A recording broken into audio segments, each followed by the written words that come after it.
Right, so let's try to sort out this issue that Larissa pointed out before. What we have here is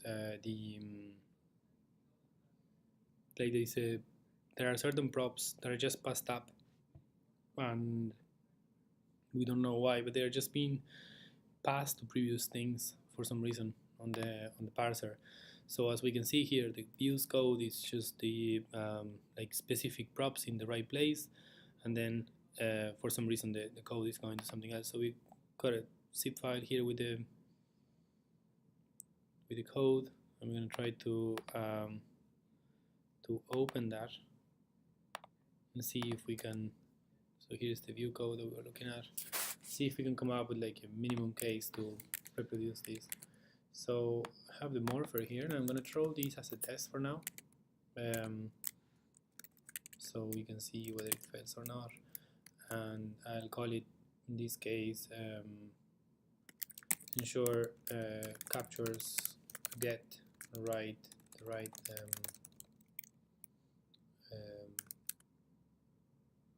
props. And I'm gonna run the tests in watch mode, so we get in there and see what we do, and then just run all of them. Right, so it added the new snapshots, so let's have a look at what they are.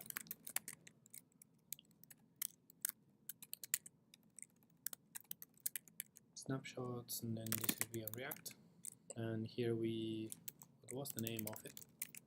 The name is ensure captures getting the right props, so we just go and get that, and this is the full view, right? That we just converted. So let's have a look at what is inside of it, and if it's doing the same thing that it is doing on hers.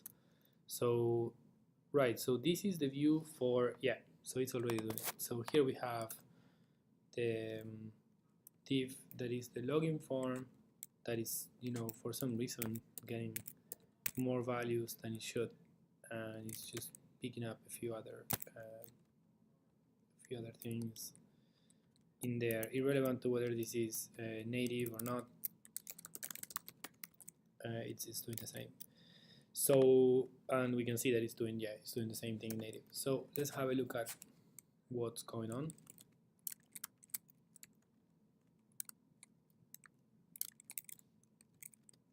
My feeling is that this is happening somewhere in the morpher. We have this concept of getting the block capture that is on both. Right, so this is the way we are understanding the captures and how we are doing something with it. So let's see, what could it be that is passing the data down at this point? What could it be that is just not sending this down? So let's try one thing. Let's say, okay, let's try to reduce this case to like a minimum case. So whatever we have, the login stuff, which is here, yeah. And I'm going to see if removing everything else I still get the same error. Hopefully it will. And then we may still see the same. This is that.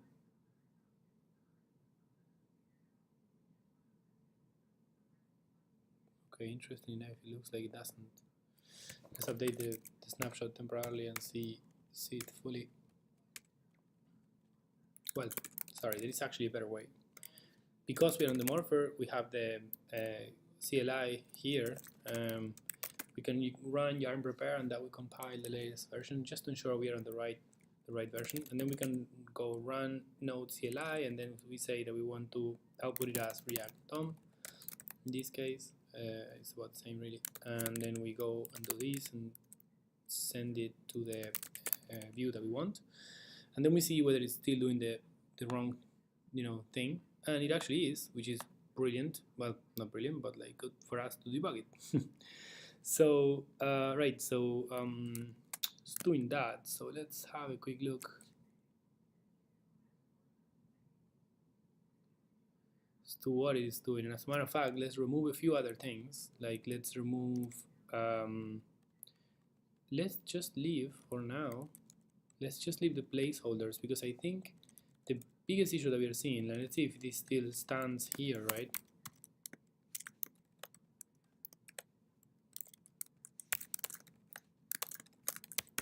I think the issue that we are seeing can probably be reproduced like that.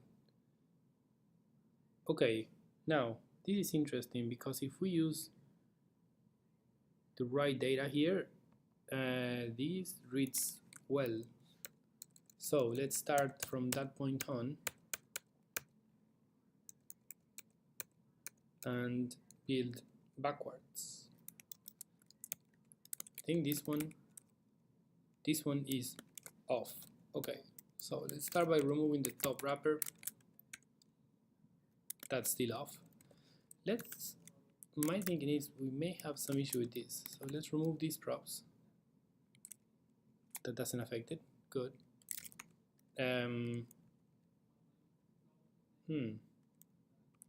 Okay, let's get rid of default value. That's still there.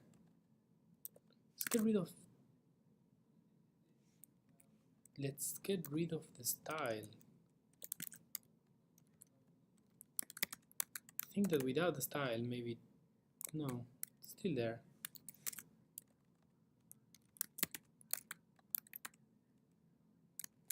Okay, let's try getting rid of these. So we are back at the same place, but I see there that there are some spaces at the end of it.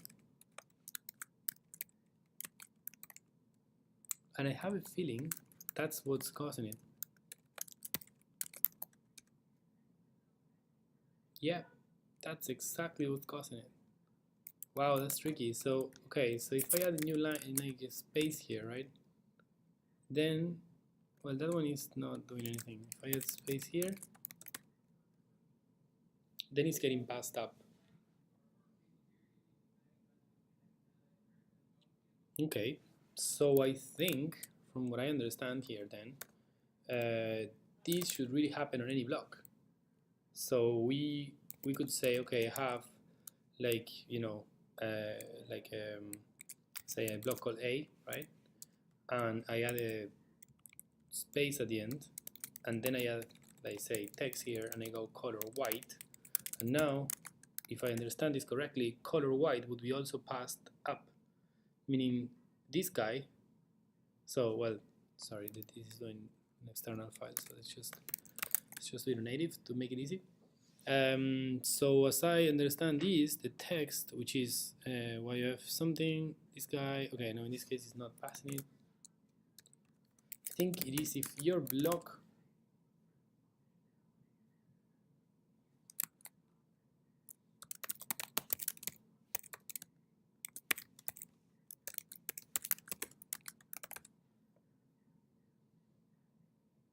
no, it's not applying here.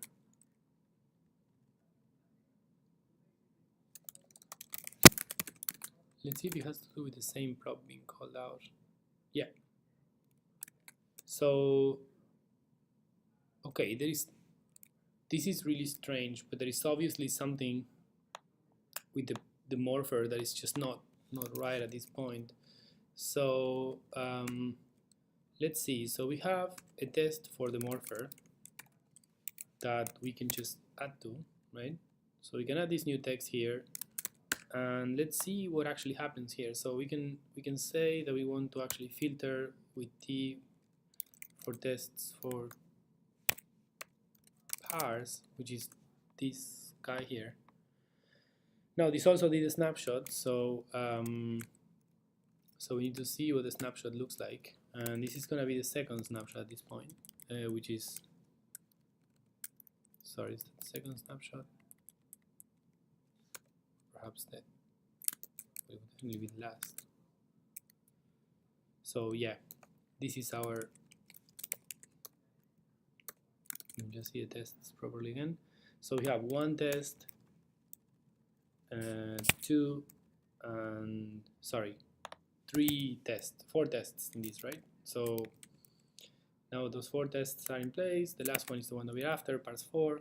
So we look at this and we say, okay, let's try to understand the structure of it in a way. This is how the AST works. So we can just move this into a JSON object, but we could look at it like that.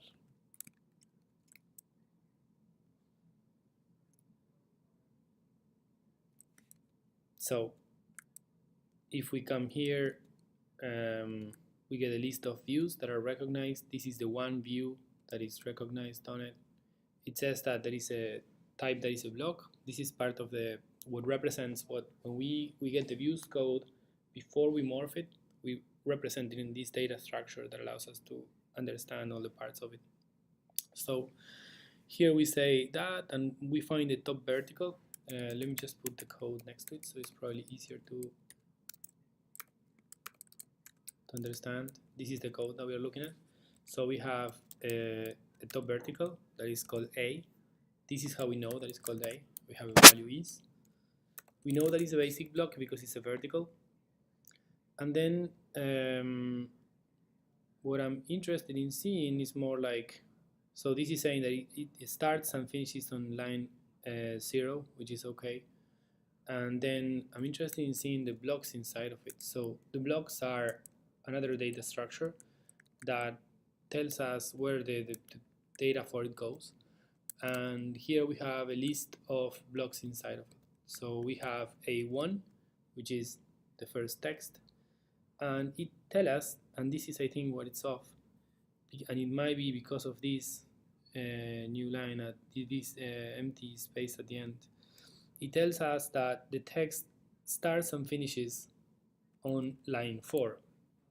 So it starts on line 1, sorry, and it finishes on line 4. So in a way, it's like this is line 1, 2, 3, 4. So what's happening is this is equivalent to doing this in a way, right? Which means if there are 2 props called color red, then the last one is the one that is going to apply. So there is obviously, and if we can see now that if we remove, I don't know if it's this one or it's the last one that actually makes the difference. So I don't think it's that one, I think it's this one. Yes. So as we can see here, right, we've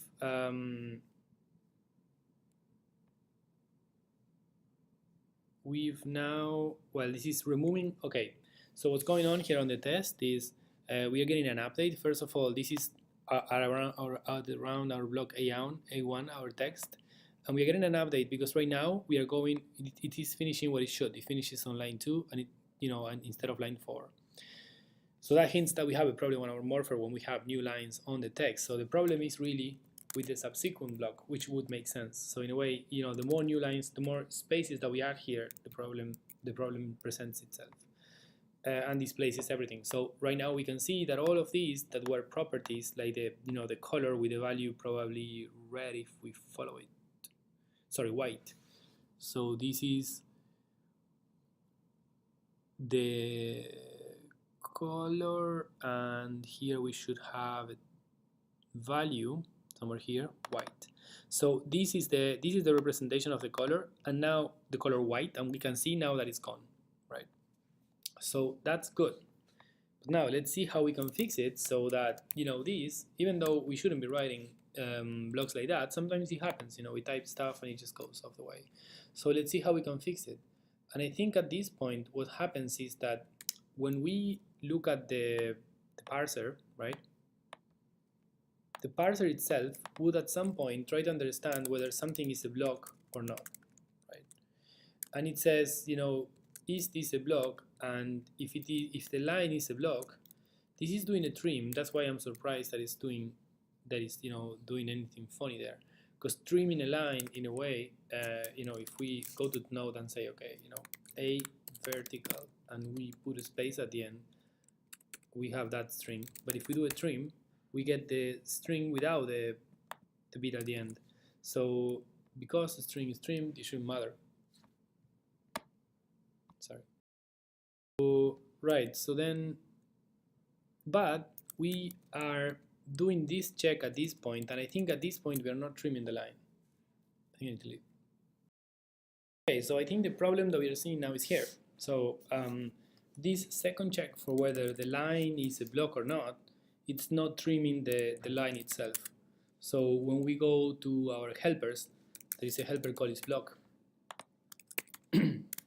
Just say this. So this helper is doing a check on, it's calling the function is with a regex called block, and it passes the line into it, right? And then the is just like a helper method, and the block is here, right? And how does the block checkup works? Well, it's a regular expression that says a block is something that starts with A to Z, right, and in capital letter, and we are forcing that it starts with this guy, and then we say, you know, that it has any alphanumeric character afterwards, and then potentially there is a space, and after that space we take the second part of it, which is the name, and then we finish. So we do this up until the end of it. So essentially there is no room for empty lines at the end of it, sorry, for spaces at the end of it, and that's where our thing is failing in a way, right? So and oh sorry, and just to clarify this, on this part we are getting the, well, this depends really, right? So if we have some code like the one that we were just looking at, which is something like A vertical, right? What this regex is going to get is going to get A as the name of the block and vertical as the type. If we only have vertical, it's going to pick up vertical as a type. So that's really what that regex is doing on these two parts. This other bit is like a leftover. Before we used to have, and we will probably remove it at some point, before we used to have something that you could call A is vertical, right? So we could read it a bit better, but then we ended up removing it. So yeah, so how do we fix that then, right? Well, one way would be to say we can trim the line before it gets here, and then the test would be better. An alternative to that is to say, okay, whenever we create the lines, we can just trim them directly, right? So we can say lines equals, and in this case, you know, we have this, and we can say line, instead of having to worry about every line being trimmed, we can just say, okay, line equals, and we can get the line, and we return a trimmed version of the line. So now when we run this should probably be okay, no matter how many spaces we put on it. So as we can see, this is still behaving, and our test still has, you know, the spaces at the end of it. So yeah, that's that. So now that means that I can remove this, because we don't need to trim anything explicitly anymore, and we actually had it in two places here.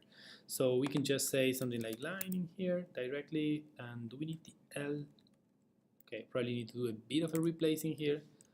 So let's just see where we have that. So we have line, we need here, line, that's all good. And then no, in here we have L. So let's follow it a bit better. That's what happens when you use shorthands like that. And then line. I think, yeah. So I think there was no, that's probably fine. Okay, I don't think we have any missing references to L. And then we need to go to where we have trim.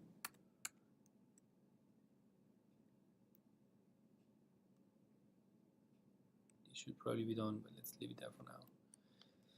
And then here we can probably use line, and let's see if we are missing. Oh, sure, I have it. There you go. That's what I was looking for. So any occurrences of L would actually be line in this case. And we have a few, so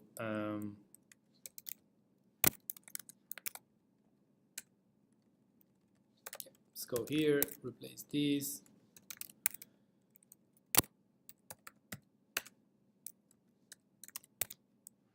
we should probably, okay, so I'll have to revisit this because this shouldn't be I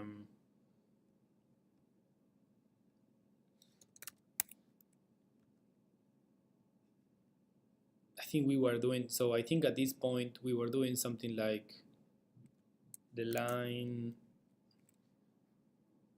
yeah, L index of line is a bit irrelevant at this point. We were, because we were treating like, okay, you could potentially have spaces and then we would be doing some different stuff, but in this case we don't really have that anymore.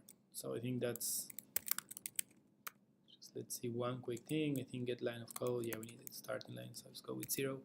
And then yeah, and that means that we can probably refactor this slightly because we don't need now anymore, like when we call parse block, right, and we were calling it with line I line, you know, now it's just line. I know that sounds a little bit recursive there. So let's save this and see how many errors we have left. We have a good few. So let's go to them, and we can probably do l.index of and replace all of those for line.index of. They should sort out a few, and then we still have some like l.length. So let's see line.length. And one to go, which is this. And I think we shouldn't have any more references to L anymore. And let's see if our parser is still behaving in the same way, which it should. We have the test there for it.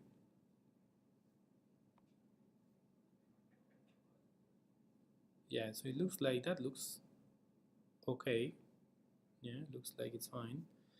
And then when we see our test itself,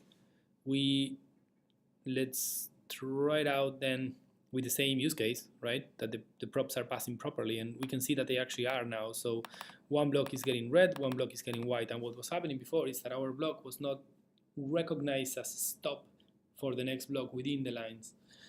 Something like this.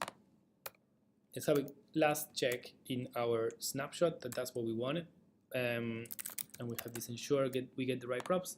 And let's see it on the React Native one. That is probably a bit easier to follow because the styles are more straightforward. So here we have then red and we have white. So we have the two different values.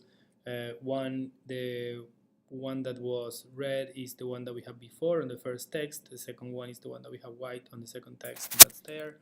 So let's go again and revisit the test. And you know, here we have a problem, and I'll actually do this because that's the issue, and I'll rename the test now because I understand better what's going on. So at this point we are going to rename the test for ensure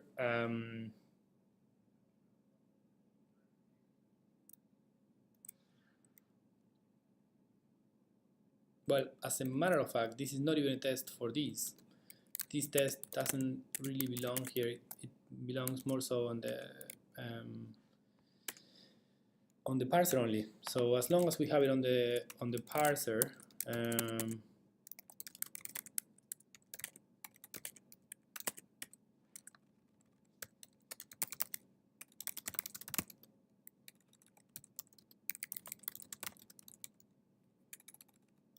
so we call it ensure that empty spaces at the end of the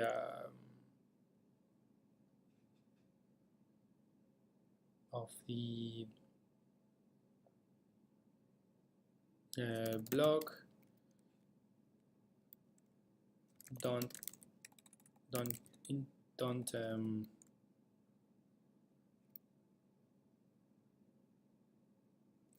block the block from being recognized as a stop point for the props of the previous block. So sound correctly? Well, it's 5 p.m. almost, so you know that's fair enough. All right, so we have our test. So the next thing is to actually do a release of this. So we are going to do a version patch, and I'm just going to say something like fix blocks with prevent. Yeah, let's call it like this. Prevent blocks from actually fix, prevent blocks with spaces at the end of the line from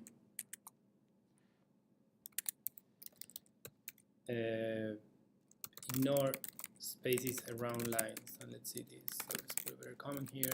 Prevent blocks with spaces at the end of the line from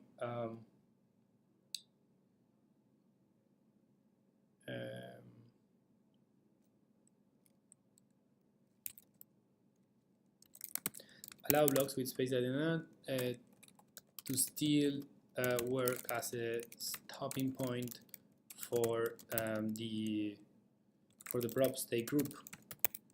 And this fixes number 3.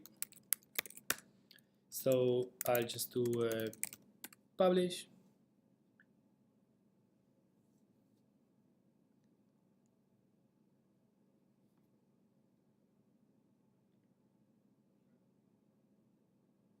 And we'll tag this out.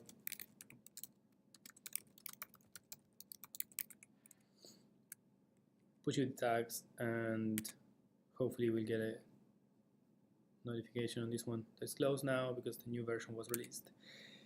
So that's about it. That's a deep dive into the morpher, trying to understand how something that we spotted on the morph code can be fixed through through the tests, and how we understand it and added it there. So hope that was handy.